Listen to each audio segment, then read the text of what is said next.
the shadows of the Louisiana bayous, a pirate built an empire.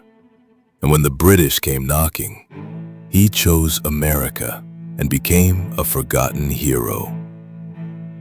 This is the story of Jean Lafitte, smuggler, patriot, and one of the most unlikely heroes in U.S. history. Jean Lafitte wasn't your typical pirate. Born around 1780, either in France or the French Caribbean, he spoke several languages, wore fine clothes, and ran a smuggling operation out of Barataria Bay, just south of New Orleans. From this swampy stronghold, Lafitte and his crew traded stolen goods, slaves, and weapons, turning Barataria into a pirate paradise. He didn't see himself as a thief. He was a privateer, attacking Spanish ships, which made him more of a freelance naval contractor than a rogue criminal. But the U.S. government didn't see it that way. In 1814, during the War of 1812, the British came with a tempting offer. Help us capture New Orleans, and we'll make you rich. Instead, Lafitte turned to the Americans.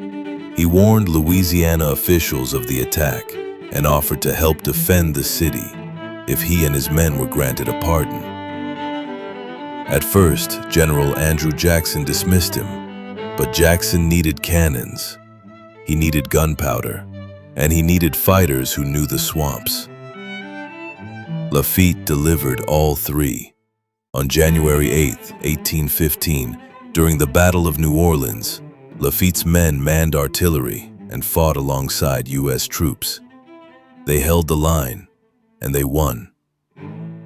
It was one of the most lopsided victories in American history, and it came after the war had technically ended. Still, the battle was real, and it made Andrew Jackson a hero. In return, Lafitte and his men were granted full pardons, but freedom didn't tame him. He soon vanished into the Gulf, resurfacing in Galveston, Texas, where he built another pirate colony. This time, the U.S. Navy forced him out for good. What happened next is anyone's guess. Some say he died at sea. Others claim he faked his death and lived in hiding. Jean Lafitte was a man who lived by his own code, feared by some, admired by others. And when it mattered most, he stood with the country that once hunted him, a pirate, a patriot, and a legend of the Gulf.